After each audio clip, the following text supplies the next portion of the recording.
clap sync. There's no particular alcohol that matches this series, so I'm just gonna drink whatever the fuck I want, which is Bud Light soda. Welcome back to Drunk Rankings, the show where I get drunk and watch a bunch of movies and then rank them all. Just recently, I have watched the entirety of the Police Academy series.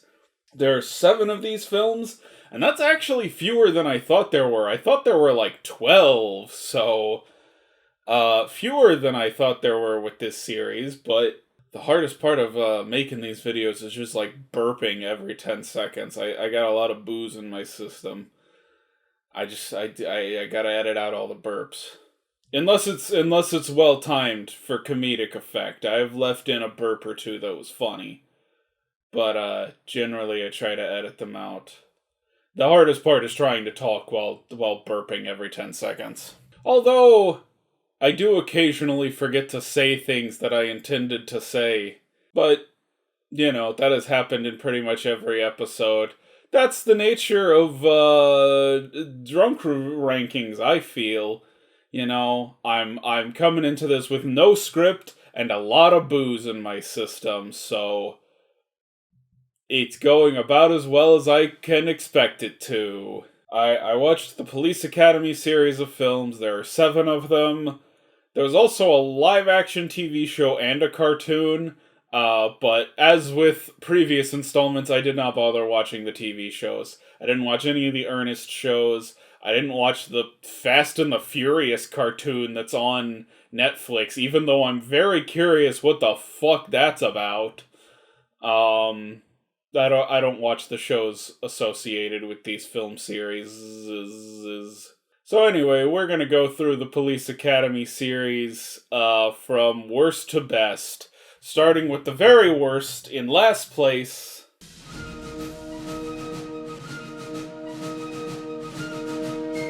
So here's something very odd. Police Academy 1 through 6 were all made 1 year after each other. Every year, a Police Academy got released, from 1984 to 1989. Every year, they released a new Police Academy movie. I'm gonna have to take the Jägermeister off the table. It's rattling, and I'm worried that's gonna get picked up by the mic. Like, you hear that? You hear that? That's Jaeger. That's the Jaeger jiggling. You gotta come off the table, bud. So, 1 through 6 got released 84 through 89. Once a year, these movies came out. And then Mission to Moscow came out 5 years after number 6. And man, it really feels like an afterthought to the series.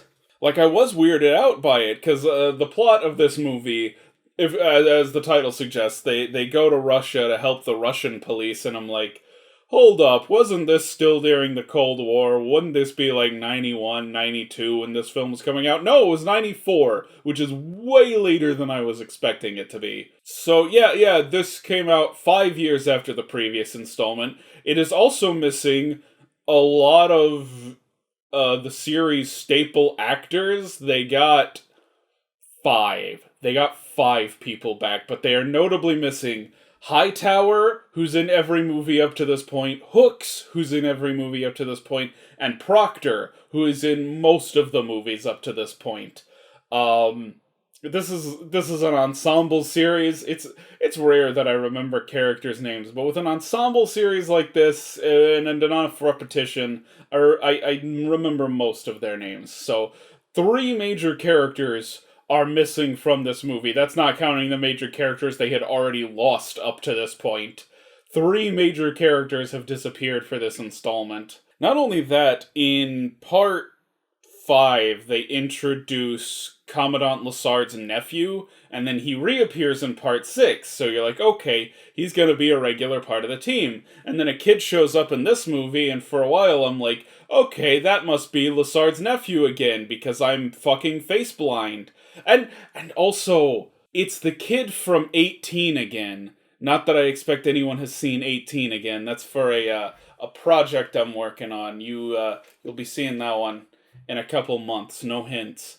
I watched 18 again for a project I'm working on, so I've seen this fairly recently, so I've seen this kid's face fairly recently, but I couldn't quite place it, so I'm like, yeah, that's Lassard's nephew, but then he's still in the police academy, and I'm like, wait, but Lassard's nephew was already a police, what's going on with this?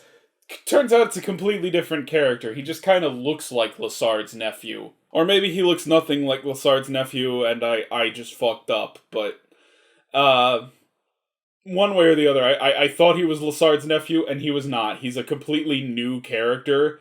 And they don't even try to pull, like, oh, this is gonna be, like, the next generation of Police Academy with him. He's there for this movie, and they don't even pretend like there's gonna be another movie after this. In spite of this missing a significant amount of the recurring Police Academy cast, it did pull in at least two major actors. They've got Ron Perlman as the villain. He's this game developer, and he's developed a game called The Game. Ha ha! This movie lost the game. And it's clearly a Game Boy game. They're clearly playing it on the Game Boy, yet it has these, like, really elaborate full color cutscenes, and they're like pixel art, but still, it's like, this is not something that could play on the Game Boy. What, you just want the bear to go back 2 spaces, right? And then just keep it. See? So Ron Perlman's the villain, and then Christopher Lee is in this movie as the head of the Russian police, and it's like, Christopher Lee, why? He's in a lot of shit. Like, I love Christopher Lee. I love Christopher Lee dearly. He is in many great movies as well. He's in the Hammer horror movies, which I love. He is in Gremlins 2, The New Batch, which is one of my favorite movies. I love him in Lord of the Rings. He's also in a lot of shitty movies. He's in The Howling 2, he's in End of the World, and he's in Police Academy 7, for some reason. Michael Winslow, who is the dude who does all of the sound effects, you know him. You know the sound effect guy. He's in Spaceballs, the bleeps, the sweeps, and the creeps. That guy. He manages to make it in all 7 movies, which he's not very funny in that he doesn't do anything in this one. Like, it almost seems like he doesn't want to be in this one. He wears, like, civilian clothing for most of it and barely does anything, so I almost get the sense he doesn't want to be in this movie, but he makes it all the way to the 7th movie. And throughout the series, they just keep adding powers that his character has. His character's name is Jones, Officer Jones. He can do the sound effects. He also turns out to be a black belt, which is insane. And then in one movie, he straight up levitates. There's no other explanation for it. He fucking levitates. He figures out 1 or 2 other wild things to do throughout the series. And then in this one, he unlocks a safe by making safe unlocking noises at it.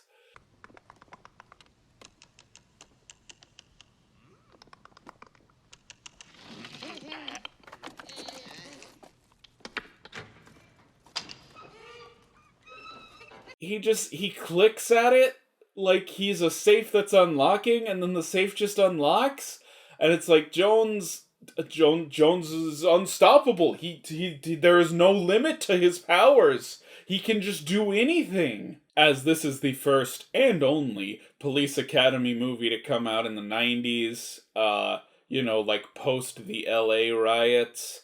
Tackleberry takes time in this movie to talk about police regulations and how much he hates them. To be fair, Tackleberry is considered sort of a weird character by the series standards. He's very extreme. He's the gun nut. He's the one who really wanted to be a cop. So yeah, he is the biggest bastard of the group. So of course he wouldn't like police regulations. This series, I don't even know what to make of it in terms of like propaganda and that type of stuff, because it's not blatantly pro police, but it is also in no way anti police. It's like the police exist. That is as far as these movies are willing to go, and I don't know, fair enough.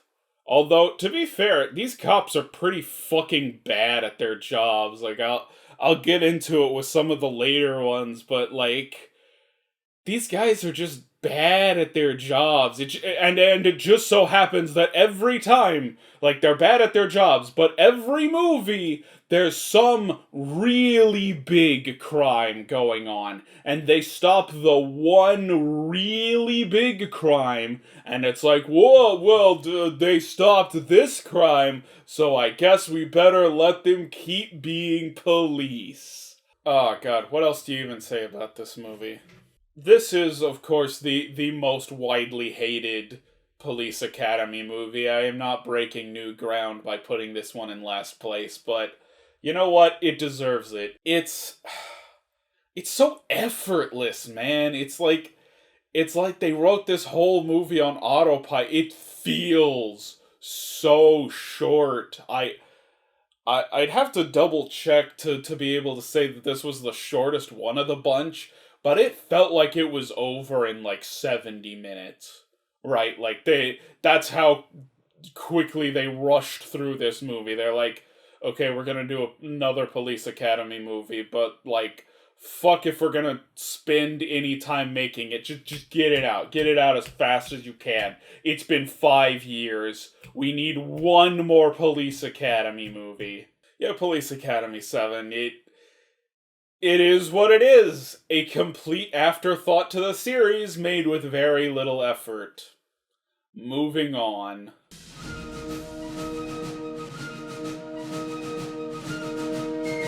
In pretty much the biggest upset of this list, Part 4 manages to land in the second to last spot. And not by much. We'll talk about 6 when we get to it, but not by much. It's not very good. It's not very interesting. It's exactly what happened in all of the previous films. It is just the previous films again. It's so fucking repetitive at this point. One of the characters that appears in this movie is there's these two punk kids who keep getting arrested, and like as like lenience on their punishment, the judge is like, "Hey, I'm gonna send you to the police academy. Maybe you'll straighten out if I send you to the police academy. Learn some discipline. Learn what it's like to be on the other side of the law." And one of those two punk kids is played by a very young David Spade. This is like pre-SNL David Spade.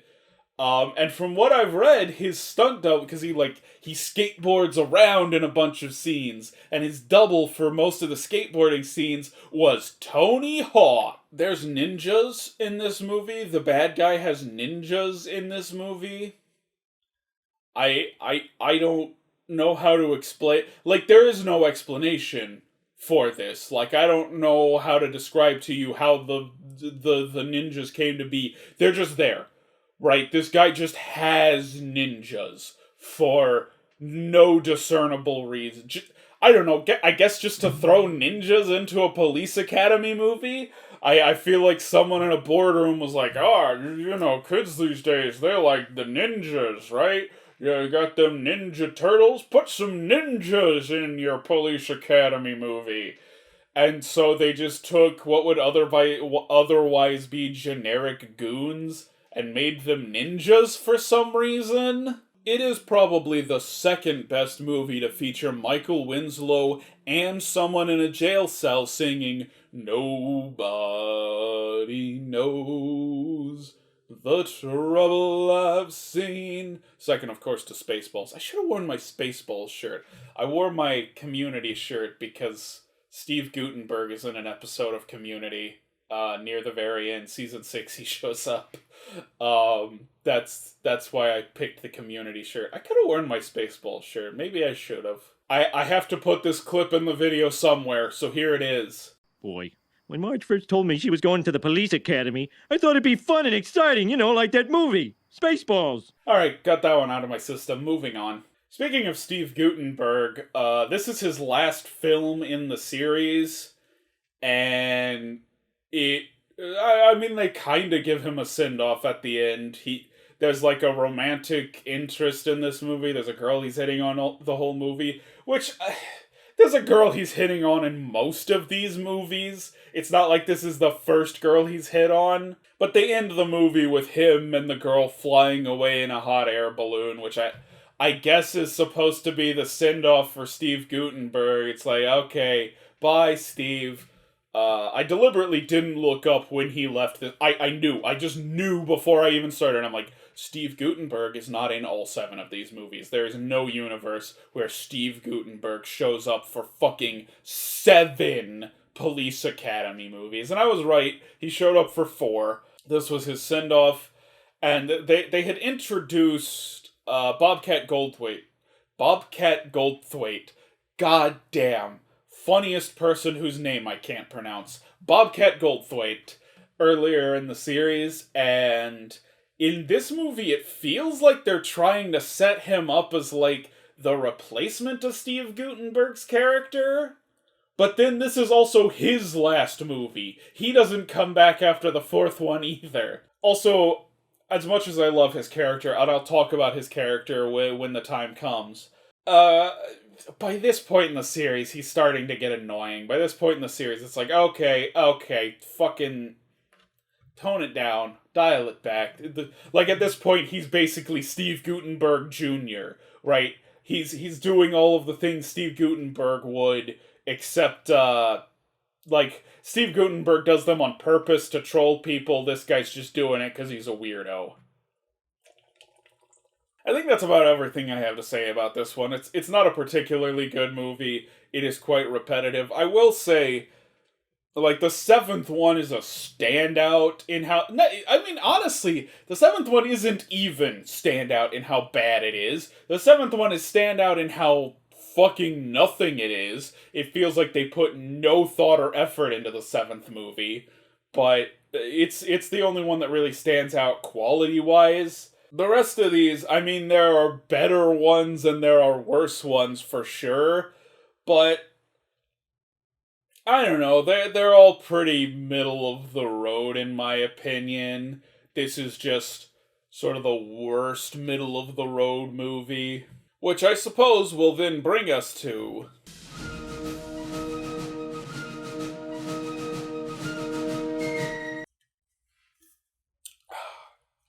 One can down. Police Academy 6. This one is ranked higher than 4 solely because at the end of the movie, there is a big old chase sequence with a monster truck, and it's honestly really well filmed. It's a really good chase sequence.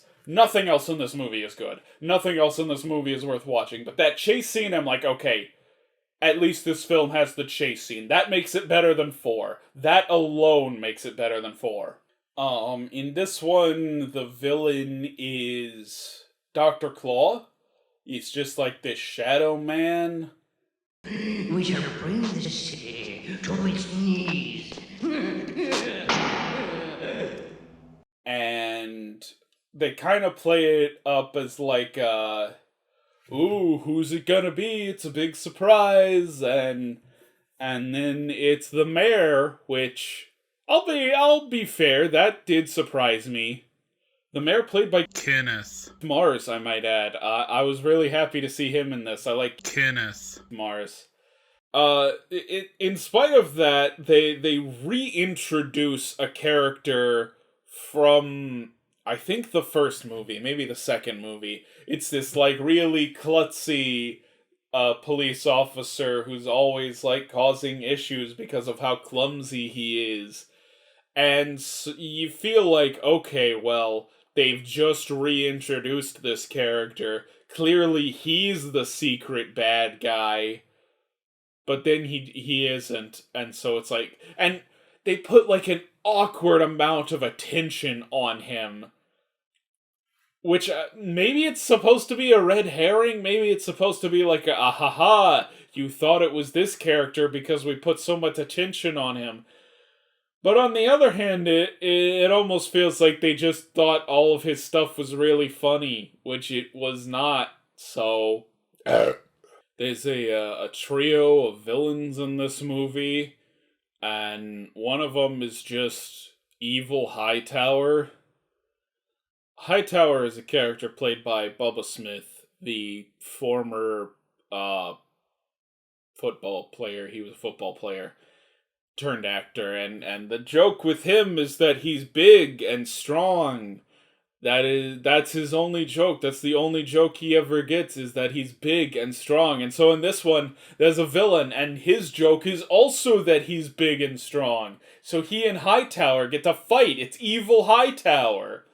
Yeah, there's not much to this one. I suppose it's one of the few movies where they are pursuing the same case the whole movie. Usually the case presents itself right in the middle of the third act, just in time for our heroes to swoop in and save the day, instead of, like, being on this case from the very beginning. They're just all of a sudden like, whoa, wait, there's a crime going on! Better stop it! Just so, like, by the end of the movie, they can be like, yeah, we're good police officers, because we stopped this one crime. Police Academy 6. I don't know that I have anything else to say about Police Academy 6. The final film before their 5-year hiatus. It certainly feels like it should have been the last movie in the series. It certainly feels like a good, an appropriate finale for this series. It's not very good, and I didn't enjoy it a whole lot, but it's better than 4 because it at least has a cool chase scene in it. Moving on.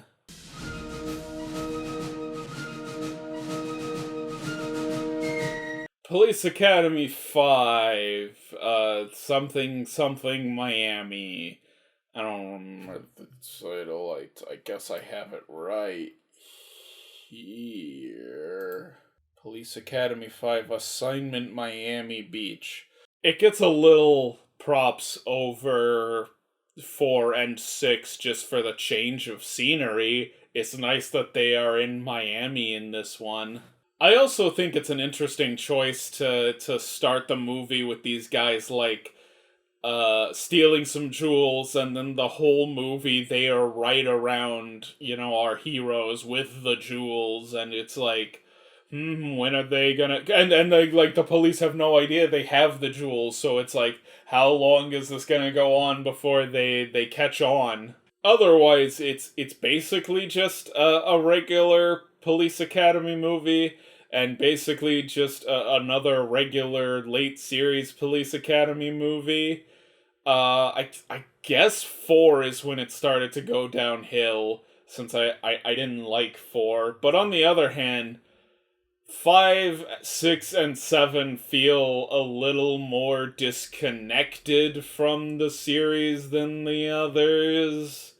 Like, it feels like the first 4, which I have right here on DVD. I don't have 5, 6, and 7 on DVD. The first 4 feel like they go together well enough, and then 5, 6, and 7, they start to stray from what the series was. Which is sometimes a good thing and sometimes a bad thing. I think it's good that they got out of the city, but at the same time, it's not a very funny movie. There's a fucking scene in this movie where there's a shark swimming up to the reef to, like, attack people. And I thought it was like these two punk kids they had introduced like near the beginning of the film. It's like, oh, it's those punk kids, and they're gonna have like they're using a fake rubber shark to scare people. But no, it was a real shark.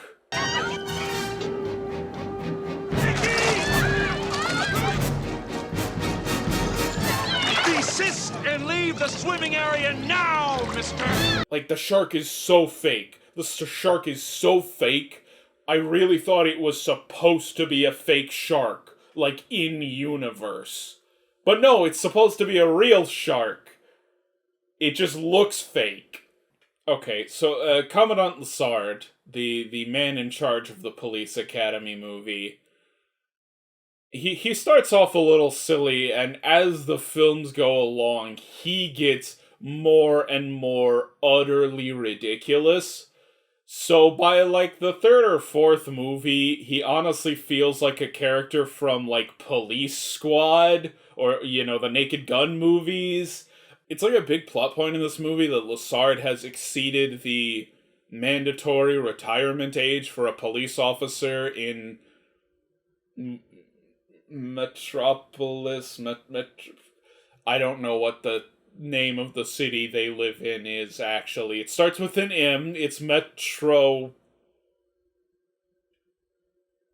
City from Megamind. Or Metropolis, I don't remember. Anyways, Lassard has exceeded the mandatory retirement age, and they play this as like this big dilemma that like, oh, Lassard is gonna have to retire, and then it's like a big win at the end when it's like, oh, we're gonna let Commandant Lassard retire whenever he wants, and it's like, but he's incompetent. He should retire. He really needs to retire. He is so fucking out of it. Get ready for Eric Lazar!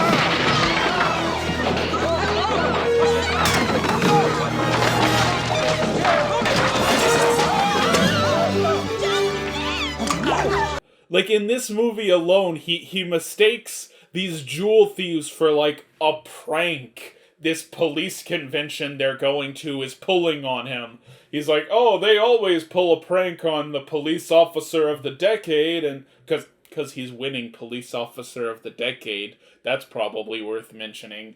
He's winning police officer of the decade, and he's like, oh, they always pull pranks on winner of police officer of the decade, and so he thinks it's just a prank and not like an actual ongoing crime, which, no, this guy needs to retire. This guy is not qualified to run a police academy anymore. Like I hate to say it because he's supposed to be one of the funny good guy characters, but no, he's an incompetent. He needs to retire. And they play it as like a positive thing that he doesn't have to retire, and it's like, really disagree with you there, my man. I feel like it's his time. His time has come. Things this movie has going for it, it does manage to pull off an actually funny fart joke.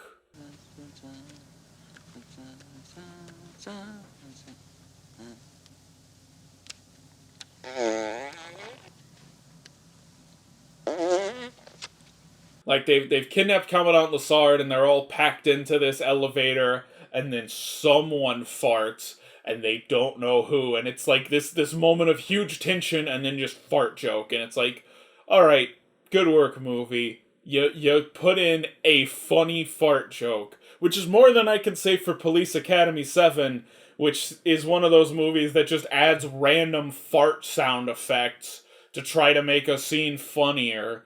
It doesn't work. It does not make the scene funnier. In fact, it makes the scene a whole lot less funny. One thing, like, starting with this movie, there's like this recurring gag that people find Lieutenant Callahan hot.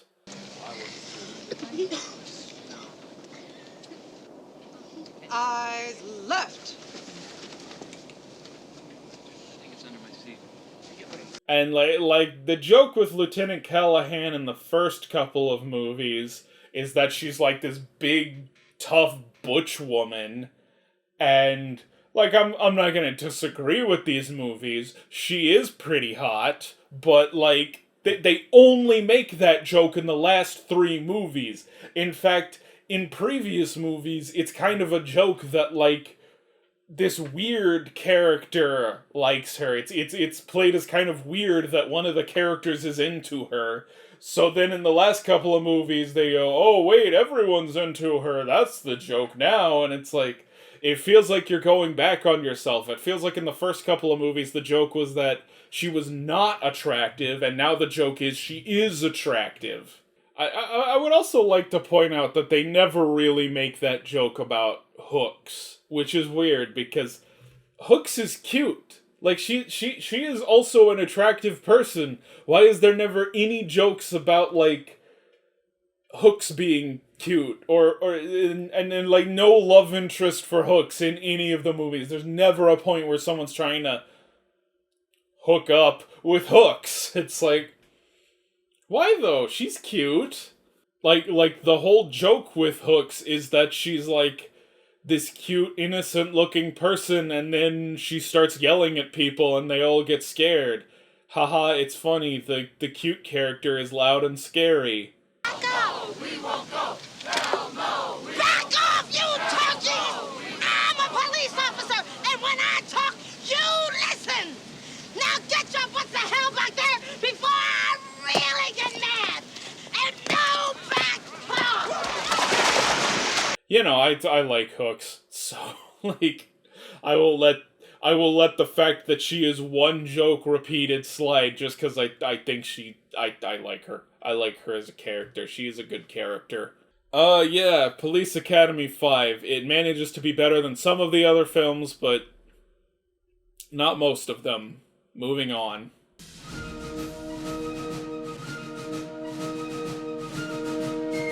Police Academy 3 in third place. I'll admit it, this list is probably the closest I've come to just straight up chronological order.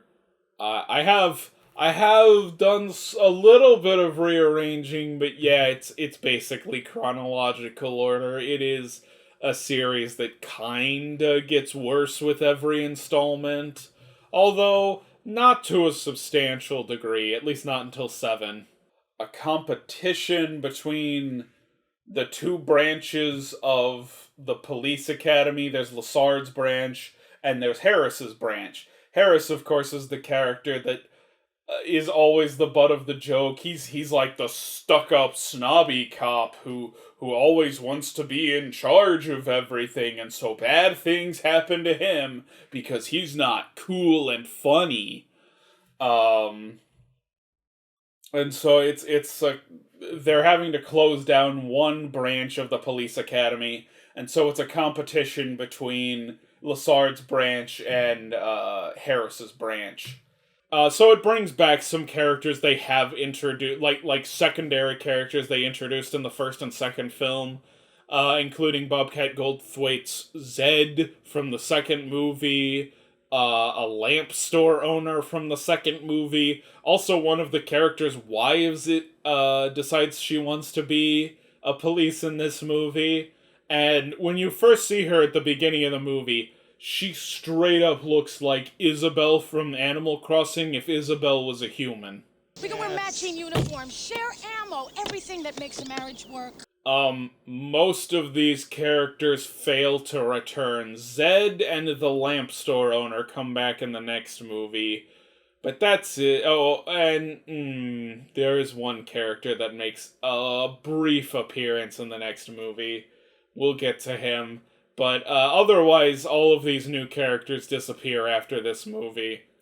I don't know if that's disappointing or not. I guess they're not any better or worse than what we're stuck with. So, like, this is a series with several black leads. Michael Winslow, Bubba Smith, and the woman who plays Hooks. I don't actually know the actress's name.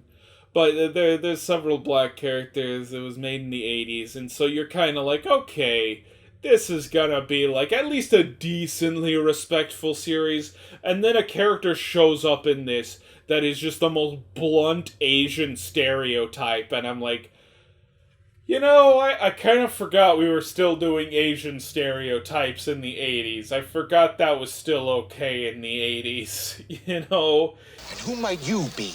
Oh, a Tomoko Nogata of Tochikawa Nogatas. Oh, and is this your lovely wife? He reminds me a lot of Long Duck Dong from 16 Candles.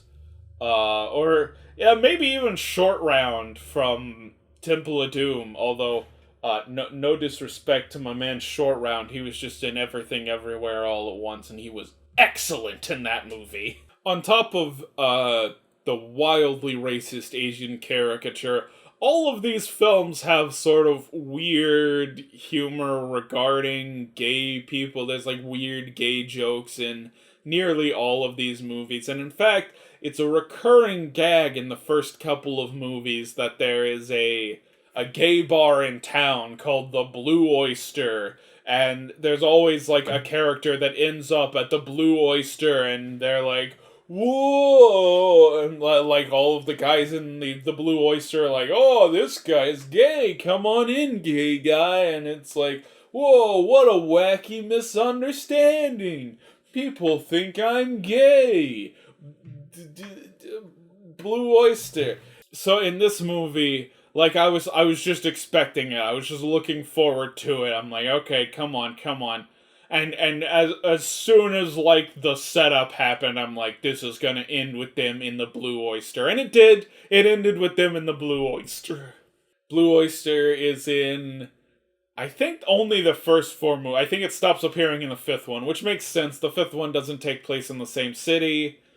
And the 7th one takes place in Russia, where gay bars are illegal. Like I mentioned before, this is one of the ones where there's just, like, abruptly a crime in the 3rd act, just so they can, like, save someone and be considered the good guys, the good, a police academy. Look at us, we did such a good job. I might have said the plot for one of these wrong. I think the 3rd one is actually the one that is a competition between Lassard and Harris's police academies.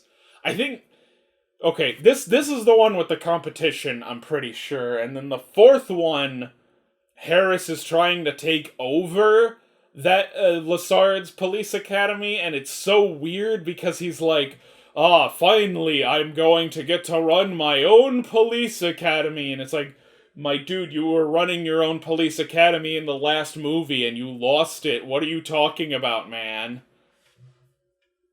I'm pretty sure this is the one with the competition. Maybe I'm wrong. These movies are kind of a blur to me. I mean, for one thing, I was watching them all drunk, and for another thing, they are all incredibly similar movies. So yeah, there's like a robbery going on at this banquet the mayor is holding. Not Keith Moon, it's a different guy in this movie, but Keith Moon, that's the guy from The Who. Keith Mars, it's not Keith Mars, it's a different mayor in this movie. Actually, the mayor is a woman for the first couple of movies. Keith Mars is a new addition in the movie he shows up in. But there's, like, a robbery going on at this event the mayor is holding, and, of course, like, all of Lassard's guys are there to stop it. But weirdly, there's several criminals there that they just punch into the lake? And I'm like, I'm sorry, does punching someone into the lake count as arresting them in this universe? Apparently it does, because in later movies, they also punch people into the lake, and it's like, yep, okay, that person's taken care of. Nothing else to do here. And it's like, are you gonna arrest them? All you did was throw them into some water. Like, that's not the same as them being arrested. You have to, like, put cuffs on them, put them in a car, and send them off to jail. You know, this is not an arrest. You just punched them into the lake. But, you know, it's Police Academy 3. It's a bit of a ridiculous movie, if I'm being completely honest. And maybe it ought to be. I don't know that I would want this to be a more realistic movie. So, Police Academy 3, it is not the worst film. It's in fact one of the best. Moving on.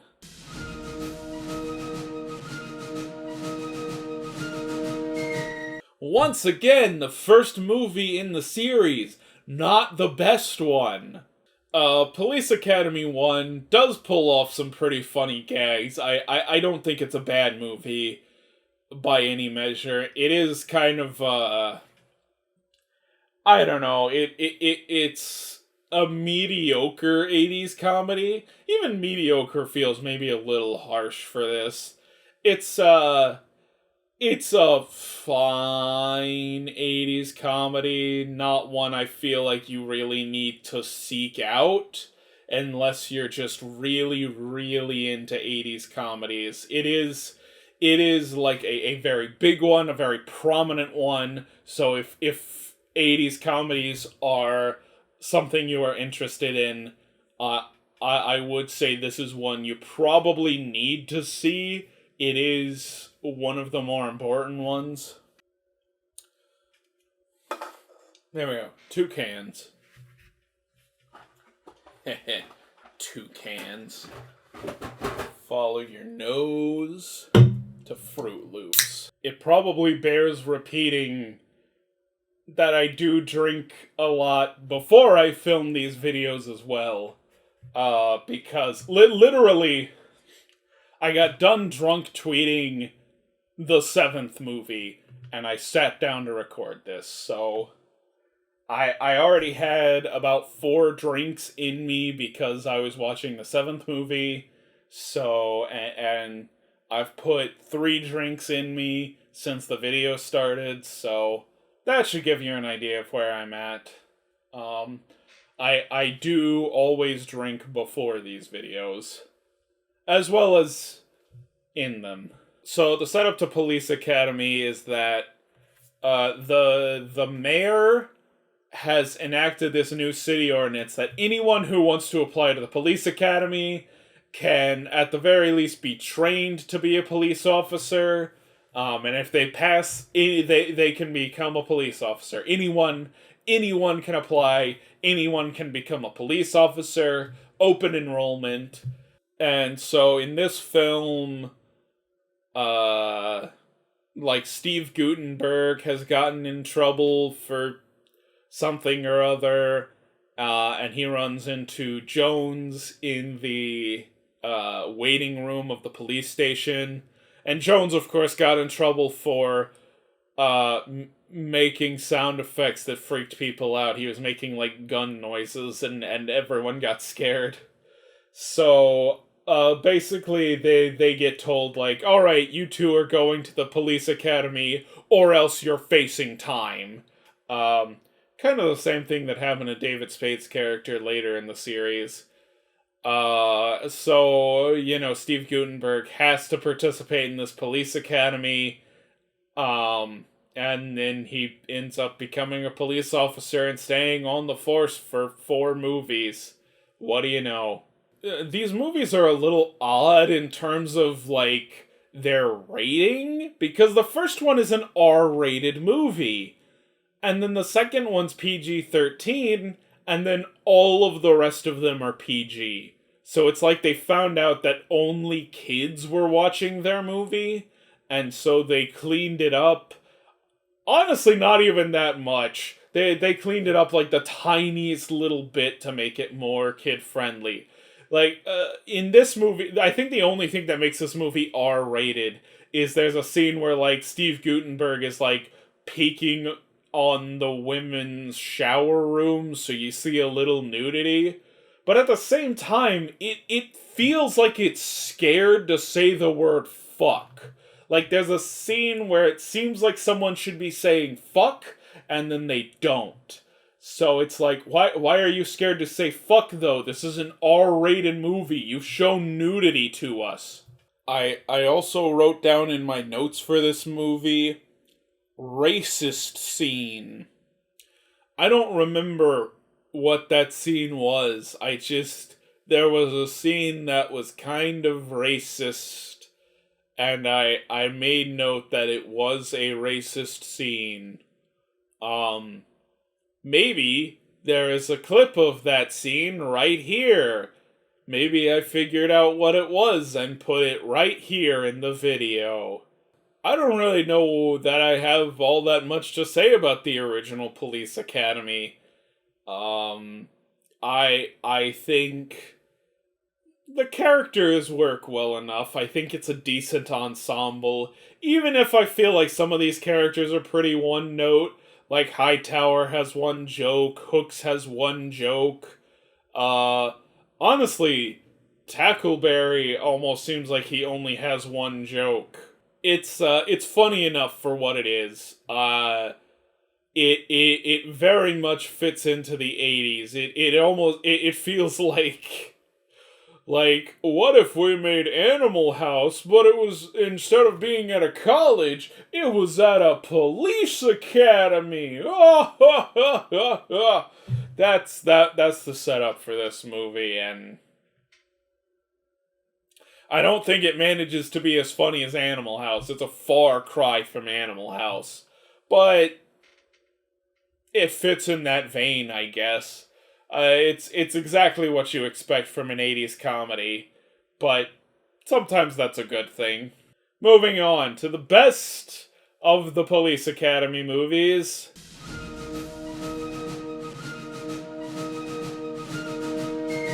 Police Academy 2 regurgitates a lot of the jokes that are in the first film, except they have added Bobcat Goldthwait as the insane punk criminal Zed.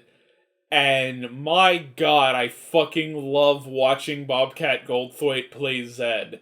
You got a name? What do they call you? Jughead. Jughead. My mother's name is Jughead. Oh, well, I've been thinking of changing it. Why? That's a good American name. Other than him, I would say this movie is perfectly on par with the first film. He elevates this film just enough that I enjoy it even more than the first one. Honestly, if there's one reason to watch Police Academy 2, it's to watch completely unhinged Bobcat Goldthwait. That said, even this movie has its negatives. In this movie, Tackleberry, the wild-ass gun nut, meets another police officer who's also a gun nut. And they have this, like, romance, and it's played as, like, this cute romance. Like, oh, Tackleberry, the gun nut cop, meets a lady gun nut cop. Ha ha, it's so cute. No, the fuck it is not. Do not let these people breed. These are the worst type of people. Holy shit, I really do not want Tackleberry having children. And in fact, later in the series, I think in the 6th one, he has a son in that one. Like, it's not even like his son is born in that one. Like, his son just shows up in that movie. And I'm like, oh my, and he's exactly as bad as you'd think he'd be. It's like, oh my god, no, we do not need more of these people. This is not a cute couple. Do not let Tackleberry breed. As a bizarre side note, while I was going through this series, I also happened to watch the film Suture?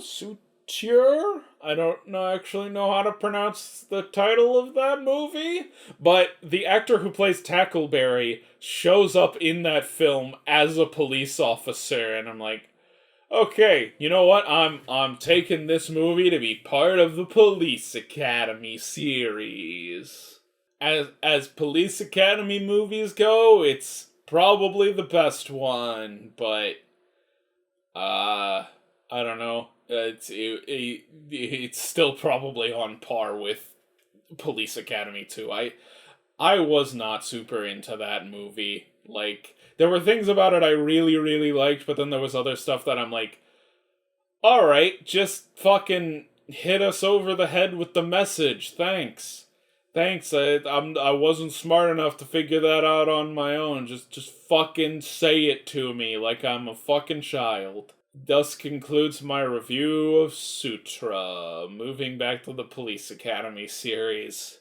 Police Academy 2, their first assignment, is decidedly the funniest film in the series. That's due in large part to Bobcat Goldthwait as Zed. Also, the comedic stylings of the first movie make a return in this one, and I think they are all on par with where they were in the first film. So overall, yeah, Police Academy 2, it's decidedly the best one of the bunch. I enjoy it. Okay, I feel like I have enough series in my drunk ranking series to finally rank them. So, number 1 is going to be the Leprechaun series. I think I enjoyed that one the most so far. Like, it had the most movies that I was genuinely enjoying. I gotta be honest, I think I enjoyed watching the Ernest movies more than I liked the Fast and the Furious movies. Fast and the Furious is gonna be number 3, it's gotta be way up there. I guess I'm gonna put Police Academy at number 4, and Paranormal Activities is dead last, because I hated that fucking franchise. So, there's my drunk ranking rankings. Moving forward, I'm actually gonna take several weeks off. I'm taking some sober weeks for my health. I usually take some sober weeks whenever I finish a series, so... But I think I'm probably gonna be taking more than usual, actually. So, expect me to return to drunk tweeting in May, in late May, maybe not even till June, but I think late May I'm gonna get back to drunk tweeting. If you would like to follow my drunk tweets, it is, of course, @Matt_presents, but you probably know that at this point. But I have decided on what the next thing I'm drunk tweeting is. I am drunk tweeting all of the SNL movies. I am so fucking excited to do this, because this was an idea I had pretty early on, and then someone, at Girl Gone Mild, she's one of the nicest people I've interacted with on Twitter, at Girl Gone Mild recommended that I do all of the SNL movies, and I'm like, okay, you and I are on the same wavelength, because I was absolutely already planning to do the SNL movies. Yes, every Saturday Night Live movie from every movie based on a skit from Saturday Night Live. There's 12 of them, I think. I'm gonna have to double check how many there are, but I'm gonna drunk tweet and rank every single one of them. Until next time, I should finish this last drink. That's usually how I end these, right? I finish whatever drink I'm on.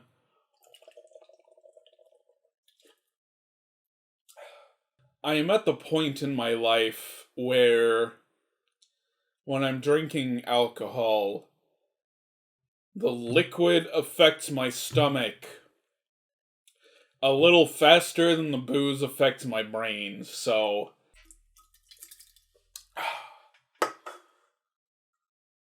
That's 3 cans. Woo! Until next time!